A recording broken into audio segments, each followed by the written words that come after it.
Good morning दोस्तों, आप सबका स्वागत है द पीसीएस ब्लूप्रिंट चैनल में। तो आज का हमारा टॉपिक है मलेरिया। ठीक है, ये इसी एक टॉपिक से कम 15 से 20 बार सवाल आ चुके हैं। ठीक है, 15 से 20 बार सवाल हर एक एग्ज़ाम में इससे सवाल आता है। तो ये बहुत इंपॉर्टेंट टॉपिक है, इसको एकदम मिस नहीं करना है आपको इस टॉपिक को। ठीक है, एक बार आप यहाँ से पढ़ लीजिए, आपको हर एक डिटेल जो इस एग्ज़ाम में आ सकते हैं, जो आए हुए हैं, सब आपको यहाँ पे इस एक क्लास में 10 से 15 मिनट की क्लास में आपको पूरा मिल जाएगा।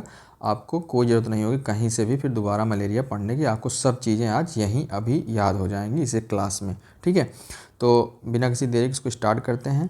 ठीक है, बहुत इंपॉर्टेंट है, इससे क्वेश्चन हर साल आते हैं, हर एग्ज़ाम में कहीं ना कहीं किसी फॉर्म में इससे क्वेश्चन आता ही आता है।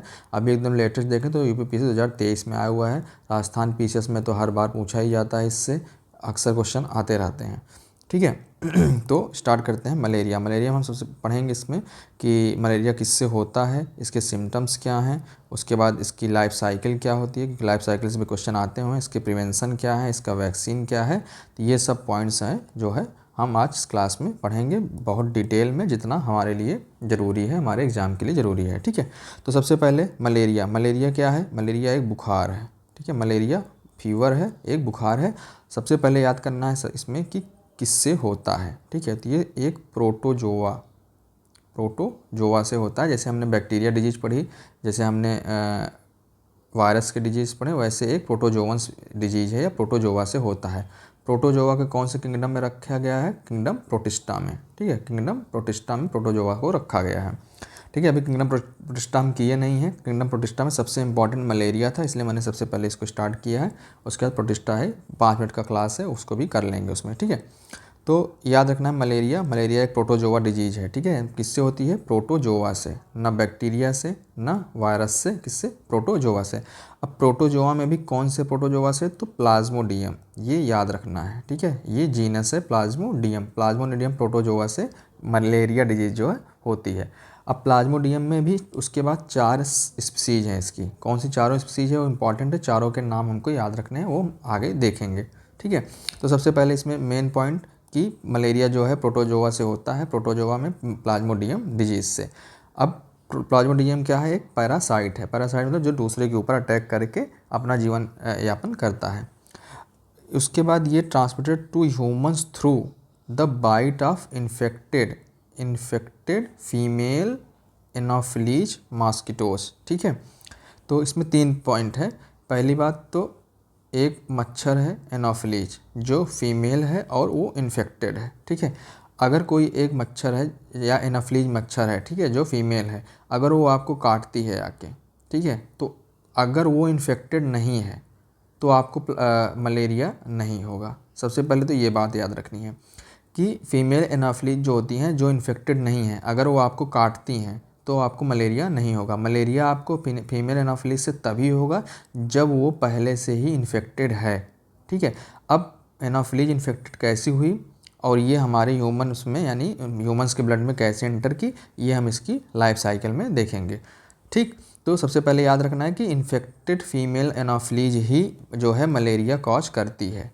ये एक वेक्टर है। ठीक है, वेक्टर मतलब क्या कि ये एक माध्यम है इस किसी एक बीमारी को स्प्रेड होने में, एक दूसरे में पहुंचाने में अगर कोई माध्यम का काम कर रहा है तो ये एनाफिलीज है, इसलिए इसको कहते हैं वेक्टर।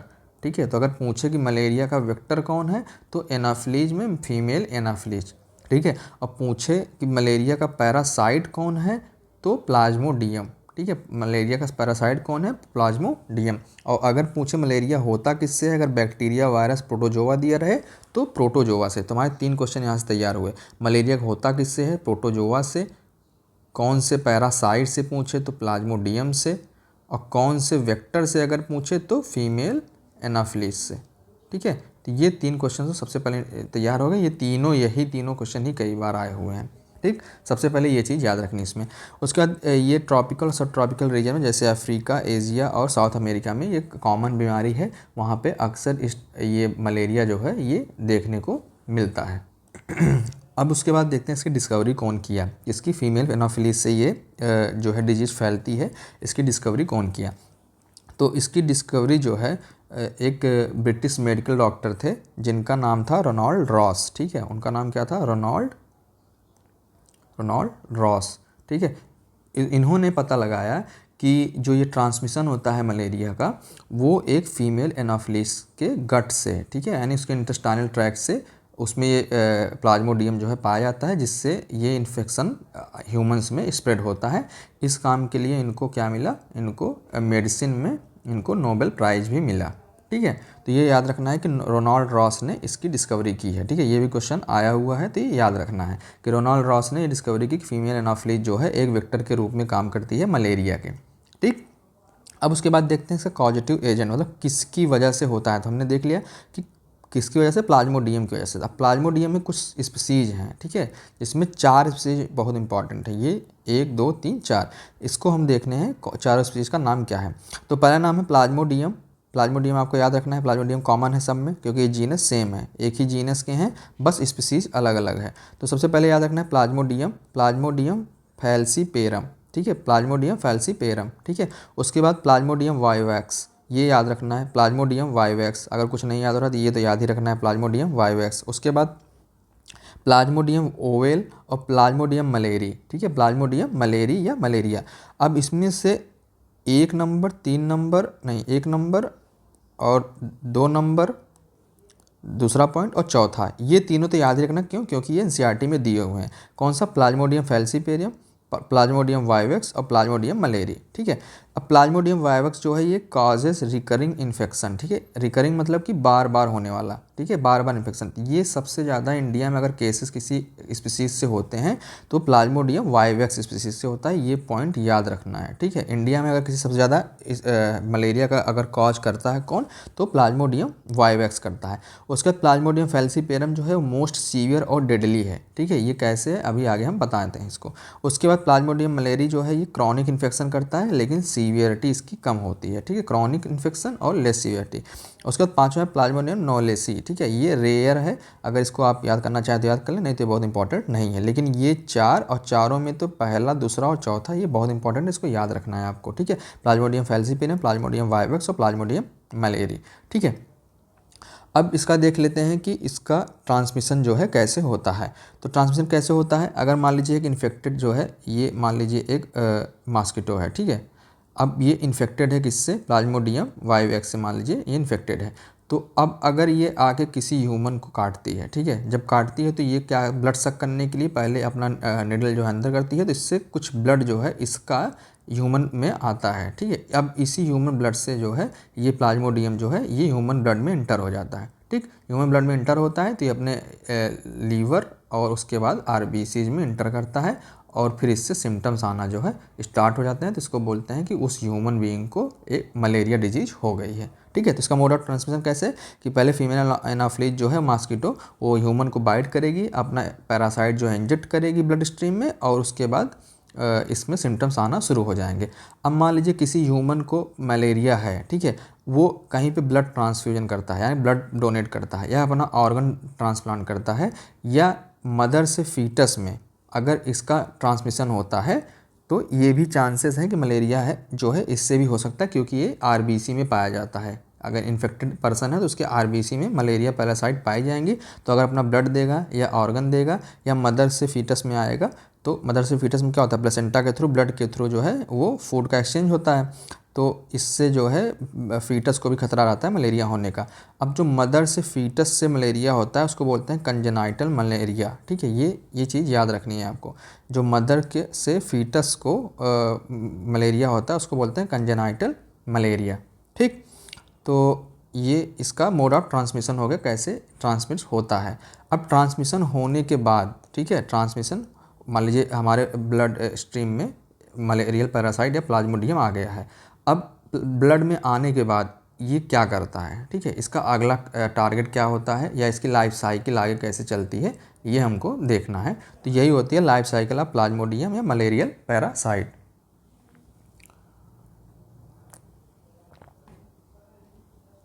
तो सबसे पहले याद रखना है कि प्लाज्मोडियम की लाइफ साइकिल जो होती है उसमें 2 होस्ट इन्वॉल्व होते हैं। 2 होस्ट मतलब क्या, कि जिसमें 2 पर्सन लगे हैं, ठीक है, मतलब 2 ऑर्गेनिज्म जो हैं वो इन्वॉल्व होते हैं। तो पहला हो गया मैन या ह्यूमन, ठीक है, मैन नहीं, ह्यूमन, और दूसरा हो गया फीमेल एनोफिलीज या मॉस्किटो, ठीक है, जो फीमेल एनोफिलीज मॉस्किटो है वो। तो 2 होस्ट इसमें इन्वॉल्व होते हैं। सबसे पहले तो ये याद रखना है कि इसके लाइफ साइकिल में 2 होस्ट इन्वॉल्व होते हैं, पहला ह्यूमन और दूसरा मॉस्किटो। मॉस्किटो में भी कौन सी, फीमेल एनोफिलीज। अब इस दोनों होस्ट में इसकी लाइफ साइकिल कैसे कंप्लीट होती है ये हम देखते हैं। तो ह्यूमन होस्ट में याद रखना है कि जो असेक्सुअल रिप्रोडक्शन होता है वो ह्यूमन होस्ट में होता है, ये बात याद रखनी है, ये इंपॉर्टेंट है, इसको याद रखना है। अगर पूछे कि मलेरियल पैरासाइट का असेक्सुअल रिप्रोडक्शन कौन से होस्ट में होता है, ह्यूमंस में कि मॉस्किटो में, तो ह्यूमन होस्ट में होता है। उसके बाद इसमें होता क्या है, जब मलेरिया जो है, मलेरियल पैरासाइट जो है ब्लड स्ट्रीम में एंटर कर गया, तो अब यहाँ से 2 स्टेज होती हैं। पहला स्टेज होता है लीवर स्टेज, जिसमें ये लीवर में मलेरिया पैरासाइट जो है लीवर में एंटर करता है। उसके बाद लीवर से ये आरबीसी में एंटर करता है। अब लीवर में कैसे एंटर करता है और क्या करता है ये देखते हैं। जब मॉस्किटो जो है अपना इंजेक्ट करता है मलेरिया पैरासाइट को, ठीक है, मान लीजिए मॉस्किटो है, इसने सक किया ब्लड और मलेरिया पैरासाइट को हमारे ब्लड स्ट्रीम में छोड़ दिया, तो जो ये छोड़ता है, ये जो मलेरिया पैरासाइट का इस टाइम पे फॉर्म होता है, इसको बोला जाता है स्पोरोजॉइट्स। ये बहुत इंपॉर्टेंट है, इसको याद रखना है। क्या बोलते हैं, स्पोरोजॉइट्स। स्पोरोजॉइट्स जो है इन्फेक्शियस फॉर्म होता है, यानी अगर मलेरियल पैरासाइट स्पोरोजॉइट फॉर्म में है तभी हमको इन्फेक्शन होगा, और किसी फॉर्म में है तो हमको इन्फेक्शन जो है वो नहीं होगा, ठीक है। इसको हम एक काम करते हैं, फिगर से देखते हैं अच्छे से, इसका लाइफ साइकिल समझ में आएगा यहाँ से, ठीक है। ये मच्छर आया, मच्छर ने ह्यूमंस को मान लीजिए हाथ पे जो है काट लिया, ठीक है। अब काटने के बाद क्या हो, ब्लड स्ट्रीम में इसके जो है इंटर कर गया क्या, स्पोरोजॉइट, ठीक है, स्पोरोजॉइट, ये याद रखना इंपॉर्टेंट। स्पोरोजॉइट जो है मलेरियल पैरासाइट का एक फॉर्म है, ठीक है। स्पोरोजॉइट जो है मलेरियल पैरासाइट का ही एक फॉर्म है, ये भी प्लाज्मोडियम ही है, लेकिन वो इस टाइम स्पोरोजॉइट फॉर्म में है। अब ये ब्लड के थ्रू इंटर करता है कहाँ पे, लीवर में, ये लीवर है, ठीक है। लीवर में जो है ये ब्लड ये इंटर कर गया। उसके बाद ये स्पोरोजॉइट्स जो है ये लीवर में एंटर करता है। अब लीवर में एंटर करने के बाद यहाँ से स्टार्ट हो जाता है इसका एक्सो इरिथ्रोसिटिक साइकिल, ठीक है, एक्सो इरिथ्रोसिटिक साइकिल। अब इसका मतलब क्या हुआ कि एक्सो मतलब बाहर, ठीक है, एक्सो और इंडो 2 वर्ड होते हैं। एक्सो मतलब होता है बाहर या आउटर, और इंडो मतलब होता है भीतरी या इनर पार्ट, ठीक है। तो एक्सो मतलब बाहर, इरिथ्रोसिटिक मतलब कि आरबीसी या ब्लड सेल्स, ठीक है, आरबीसी। एक्सो मतलब आरबीसी सेल्स के बाहर जो साइकिल चलती है उसको बोलते हैं एक्सो इरिथ्रोसिटिक साइकिल या लीवर स्टेज, ठीक है। तो इसमें पहले बार जो स्पोरोजॉइट होता है ये लीवर में एंटर करता है। अब लीवर में एंटर करने के बाद ये लीवर की सेल्स में जो है ये रिप्रोडक्शन असेक्सुअली रिप्रोड्यूस होता है, इससे इसकी जनसंख्या क्या है ये इंक्रीज होती है। अब एक कैपेसिटी के बाद क्या होता है, ये लीवर सेल्स जो हैं ये रप्चर कर जाती हैं। अब मान लीजिए किसी लीवर सेल की कैपेसिटी है 10 और उसमें 20 हो गए, ठीक है, तो वो क्या होगी, लीवर सेल रप्चर हो जाएंगे। जब रप्चर होती हैं तो ये ब्लड में रिलीज हो जाती हैं, ब्लड यानी जो आरबीसी और डब्ल्यूबीसी हैं, ठीक है, ये ब्लड में रिलीज हो जाएगा। अब जब ये ब्लड में रिलीज हो गई तो ये पैरासाइट जो है ये जो ब्लड में रिलीज हुआ है ये इंटर करेगा आरबीसी सेल्स में। अब आरबीसी सेल्स में करने के बाद क्या होगा, जैसे यहाँ लिखा है ना, parasites reproduce asexually in red blood sales, ठीक है। आरबीसी सेल में इंटर करने के बाद फिर वहाँ से ये रेड ब्लड सेल्स में फिर असेक्सुअली रिप्रोड्यूस करेंगे, और उसके बाद bursting the red blood cells and causing cycles of fever and other symptoms. अब यहाँ पे ये रेड ब्लड सेल्स है, यहाँ पे एक आ गया, अब यहाँ पे फिर इसने अपनी संख्या बढ़ाना स्टार्ट किया, ठीक है। उसके बाद ये अब जो रप्चर होगी, इस जैसे यहाँ पे रप्चरिंग होगी और ये जो ब्लड में रिलीज होंगे, उसी टाइम आपको फीवर और जो अदर सिम्टम्स हैं मलेरिया के वो आना स्टार्ट हो जाते हैं। अभी तक सिम्टम्स नहीं आए थे, लीवर में था, वहाँ पे रिप्रोड्यूस किया, वहाँ से रप्चर हुआ, ब्लड में आया, ब्लड में आने के बाद आरबीसी में आया, आरबीसी में मल्टीप्लाई किया, अभी तक सिम्टम्स नहीं आए।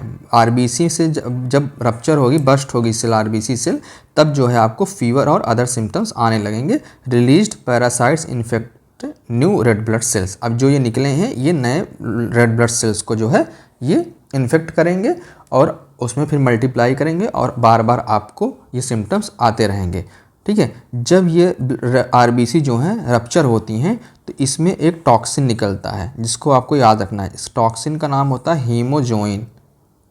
हीमोजोइन, यही टॉक्सिन जो है रिस्पॉन्सिबल होता है हमारे फीवर और जो चिल्स होते हैं, वो कपकपी होती है, जो फीवर होते हैं, जो सिम्टम्स आते हैं हमको 3 से 4 दिन में, ये इसी हीमोजॉइन टॉक्सिन के कारण जो है ये होता है। ये कब निकलता है? जब आरबीसीज जो हैं रप्चर होती हैं, उस टाइम पे इस हीमोजॉइन का सिक्रीशन होता है।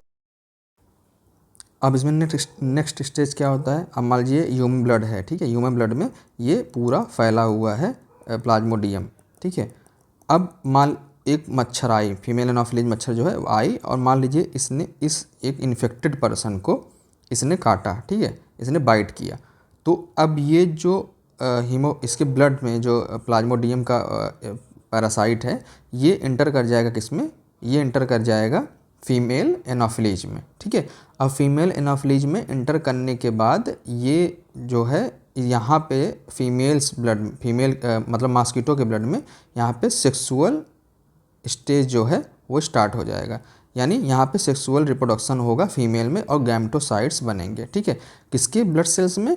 ये फीमेल एनाफिलीज के, यानी मॉस्किटो या मच्छर के ब्लड सेल्स में ये गैमेटोसाइट्स का फॉर्मेशन जो है स्टार्ट हो जाएगा, ठीक है।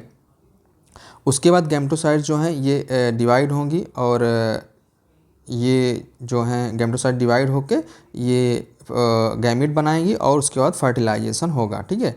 Fertilisation and development takes place in the mosquito's intestine, ठीक है। इंटेस्टाइन में जो है मच्छर के या मॉस्किटो के इंटेस्टाइन में फर्टिलाइजेशन होगा, और वहाँ पे जो है स्पोरोजॉइट्स का फॉर्मेशन होगा। अब ये स्पोरोजॉइट्स जो हैं ये सैलिवरी ग्लैंड में, यानी जो माउथ की ग्लैंड्स होती हैं, सैलिवरी ग्लैंड्स, उसमें जाके स्टोर होती हैं। कौन? स्पोरोजॉइट्स। अब यही स्पोरोजॉइट्स जो हैं जब दोबारा ये जो इन्फेक्टेड मच्छर है ये किसी ह्यूमन को काटेगी, तो यही सैलिवरी ग्लैंड से होते हुए ये स्पोरोजॉइट्स जो है इस ह्यूमन के ब्लड स्ट्रीम में इंटर कर जाएंगे, और फिर ये लीवर से होते हुए वही सेम साइकिल जो है रिपीट होगी, ठीक है। इसमें लिखा है मैच्योर इन्फेक्टिव स्टेज, ठीक है। मैच्योर इन्फेक्टिव स्टेज मतलब कि मैच्योर मतलब जो अब विकसित हो गई हैं, इन्फेक्टिव स्टेज मतलब जिससे इन्फेक्शन कॉज होगा। Sporozoites escape from intestine and migrate to the mosquito salivary glands, ठीक है।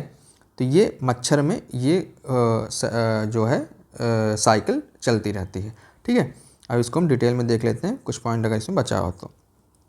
उसका यहाँ पे हमने देखा था लीवर स्टेज स्टार्ट होती है, ठीक है। लीवर स्टेज में स्पोरोजॉइट जो है ये ब्लड स्ट्रीम में एंटर करते हैं, फिर स्पोरोजॉइट जो है ट्रेवल करके लीवर में पहुँचते हैं और invade liver cells. Inside the liver they multiply and form merozoites, ठीक है। अब ये आपको वर्ड नहीं याद रखना है कि मीरोजॉइट्स याद करना, आपको केवल इतना याद करना है कि स्पोरोजॉइट्स जो है इन्फेक्शियस फॉर्म होता है मलेरियल पैरासाइट का। उसके बाद 1 से 2 वीक में लीवर सेल्स बस्ट करेंगी, रिलीजिंग मीरोजॉइट्स इनटू ब्लड। उसके बाद प्लाज्मोडियम वाइवक्स और ओवेल जो है can form dormant hypnozoites leading to relapses, ठीक है। ये पॉइंट आपको याद नहीं करनी है, जितना मैंने बताया बस उतना याद करना है। उसके बाद ब्लड स्टेज आता है, यानी इरिथ्रोसाइटिक साइकिल जो यानी आरबीसी में इंटर कर जाते हैं जब लीवर से निकलने के बाद। उसके बाद मलेरिया पैरासाइट जो है आरबीसी में आएगा, आरबीसी को इन्फेक्ट करेगा, और ट्रोफोजॉइट्स, ये याद रखना है आपको कि ट्रोफोजॉइट्स बनेंगे आरबीसी में, जिसको बोलते हैं फीडिंग स्टेज। क्या बोलते हैं उसको? Feeding stage. उसके बाद ट्रोफोजॉइट्स भी मैच्योर होंगे, आरबीसी से बस्ट होंगे, और यहाँ से बस्ट होने के बाद यहीं पे निकलेगा कौन सा टॉक्सिन? हीमोजॉइन, ठीक है, हीमोजॉइन। उसके बाद यही साइकिल रिपीट होगी, causing malaria symptoms like fever and chills. अब ये एक ह्यूमन बीइंग में ये चीज़ें चल रही हैं बार बार। उसके आरबीसी, उसके लीवर में मलेरियल पैरासाइट आ रहा है, फिर आरबीसी में आ रहा है, आरबीसी बस्ट हो रही है, हीमोजॉइन रिलीज हो रहा है, यही कंटिन्यू साइकिल चल रही है, तब तक चलेगी अब जब तक एक मच्छर आके इसको दोबारा काट नहीं लेगी, ठीक है। मच्छर काटेगी तब भी एक ही प्लाज्मोडियम को लेके जाएगी, या 2 या 3, ये साइकिल तो इसमें ह्यूमन्स में रिपीट होती रहेगी, ठीक है। उसके बाद एक मच्छर आया, उसने इन्फेक्टेड पर्सन को बाइट किया, इंजेस्ट गैमेटोसाइट, ठीक है, जो सेक्सुअल स्टेज में गैमेटोसाइट डेवलप हुई हैं वो अब मच्छर में चली गई। मच्छर क्या होगा? उसके बाद उसमें 2 स्टेज चलेंगे, एक गैमेटोजेनेसिस और फर्टिलाइजेशन होगा, दूसरा डेवलपमेंट इन मॉस्किटो या स्पोरोजोनिक साइकिल स्टार्ट होगी। इसमें क्या हो गया? मॉस्किटो गट में गैमेटोसाइट डेवलप होंगे मेल और फीमेल गैमीट में, फ्यूज होकर जाइगोट बनाएंगे, और जिसको बोलते हैं मैच्योर ऊकाइनेट, ठीक है। ये भी आपको याद रखने की जरूरत नहीं है। फिर ऊकाइनेट जो है पेनिट्रेट करेंगे मॉस्किटो गट को और फॉर्म्स करेंगे oocyst, ठीक है। अब यही oocyst जो हैं ये स्पोरोजॉइट्स का प्रोडक्शन करते हैं, ठीक है। oocyst जो है स्पोरोजॉइट्स का प्रोडक्शन करते हैं। अब स्पोरोजॉइट जो होगा वो पहुंच जाएगा मॉस्किटो के सैलिवरी ग्लैंड में, और जब ये दूसरे ये जो मॉस्किटो इन्फेक्ट है, जब ये दूसरे ह्यूमन को बाइट करेगी तो फिर से वही साइकिल कंटिन्यू हो जाएगी। ठीक है, तो ये इसका लाइफ साइकिल था प्लाज्मोडियम का। ठीक है, तो इसमें आपको कुछ चीज़ें जो है मेन जो याद रखनी है वो हैं कि सबसे पहले तो इसका जो इन्फेक्शियस फॉर्म होता है वो होता है स्पोरोजोइट। ठीक है, स्पोरोजोइट है, स्पोरोजोइट ही ह्यूमंस में इंटर करता है और इन्फेक्शन कॉज करता है। ठीक, उसके बाद सबसे पहले इंटर करता है लीवर में या एक्सोएरिथ्रोसाइटिक साइकिल, ये याद करना है। उसके बाद ब्लड स्टेज में इंटर करता है यानी इरेथ्रोसाइटिक साइकिल, ये याद करना है। उसके बाद ट्रोफोजोइट जो होता है इसका फीडिंग स्टेज होता है, ये याद करना है। आरबीसी ब्रस्ट होने से जो टॉक्सिन रिलीज होता है उसका नाम हीमोजॉइन है, ये याद रखना है। ये एनसीईआरटी में दिया हुआ है, ऐसा नहीं है कि आप बहुत सोच रहे होंगे एडवांस चीज़ बता रहा हूँ, ये एनसीईआरटी में दी हुई चीज़ें हैं, इसको याद करना ही करना है।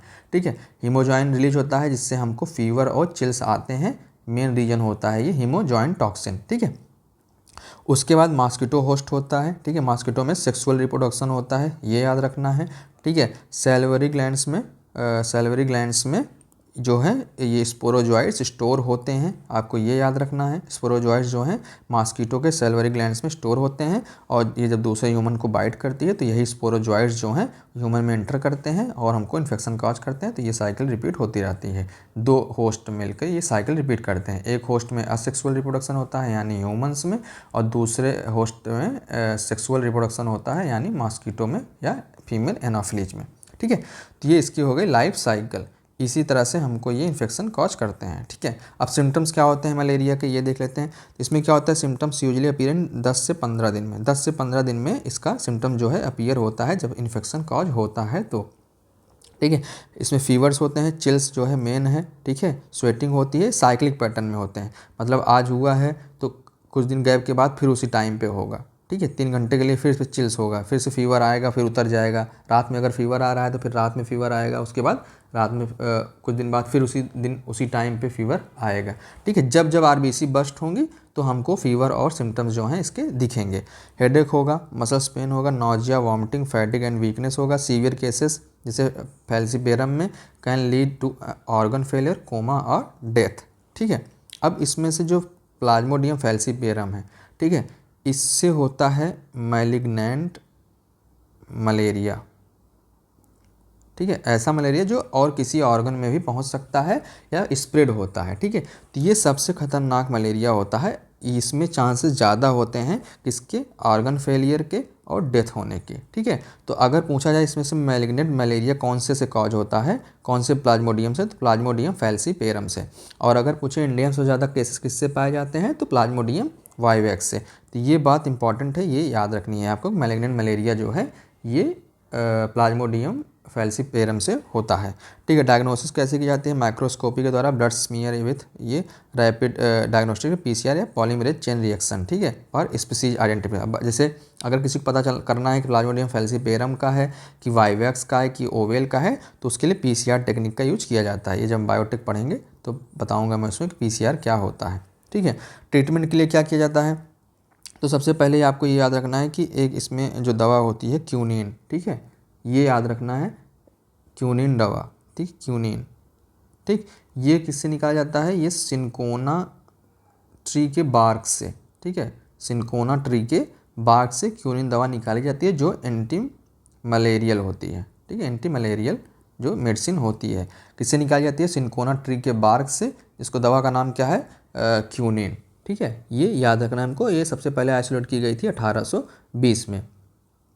उसके बाद क्लोरोक्विन हो गया, एमोडायाक्विन हो गया, एटोवाकोन हो गया, उसके बाद सल्फोनामाइड्स हो गए, ये सब एंटी मलेरियल जो हैं ड्रग्स होते हैं। उसके बाद प्रिवेंशन क्या है, कंट्रोल क्या है इसका, मॉस्किटो कंट्रोल करना चाहिए। ठीक है, एलिमिनेटिंग मॉस्को ब्रीडिंग साइट्स जैसे पानी वानी का इकट्ठा नहीं होने देना चाहिए, इंडोर रेजिडुअल स्प्रेइंग करना चाहिए, पर्सनल प्रोटेक्शन रखना चाहिए। ठीक है, यूज इंसेक्ट ये सब देख लेना है। वैक्सीनेशन आरटीएस मॉस्क्यूरिक्स जो है प्रोवाइड्स पार्शियल प्रोटेक्शन। ठीक है, R21 अभी इस बार यूपीपी से 2024 में जो पूछा गया था वो भी मलेरियल वैक्सीन थी। ठीक है, तो ये हो गया हमारा मलेरिया। ठीक है, इतना ही मलेरिया याद रखना है आपको, इसके क्या सिम्टम्स हैं, किससे होता है, इसकी लाइफ साइकिल क्या है, ना इससे ज़्यादा पूछा जाएगा ना इससे कम पूछा जाएगा। ठीक है, ये इंपॉर्टेंट है। ये फिगर मैंने आपको दे दिया है आपको प्रैक्टिस करने के लिए। यहाँ पे ए पे क्या रहेगा, बी पे क्या रहेगा, सी पे क्या रहेगा। ठीक है, यहाँ पे क्या है, स्पोरोजॉइट्स निकलेंगे, ये लीवर में इंटर करेंगे। ठीक है, तो यहाँ पे असेक्सुअल रिप्रोडक्शन होगा, फिर ये आरबीसी में इंटर करके रप्चर होंगे। ठीक है, तो यहाँ पे हीमोजॉइन रिलीज होगा, फिर ये मॉस्किटो में इंटर हो जाएगा, गैमेटोसाइड स्टेज स्टार्ट हो जाएगा। ठीक है, तो जो मैंने ऊपर पढ़ा है उसी की प्रैक्टिस करने के लिए मैंने ये फ़ोटो लगा दी है। ये एनसीईआरटी की ही फ़ोटो है। ठीक है, ये जो ऊपर वाली फ़ोटो है ये एनसीईआरटी की ही है। तो ये आपको उम्मीद होगी समझ में आ गया होगा। ठीक है, तो ये इंपॉर्टेंट है, ये 10-15 मिनट की क्लास जो है इंपॉर्टेंट है, इससे क्वेश्चन आते हैं तो इसको एक बार अच्छे से आपको कर लेना है। ठीक है, तो उम्मीद है आप सबको समझ में आया होगा। समझ में आया होगा तो लाइक और सब्सक्राइब जरूर कर दीजिएगा। अब मिलते हैं अगले वीडियो में, तब तक के लिए धन्यवाद।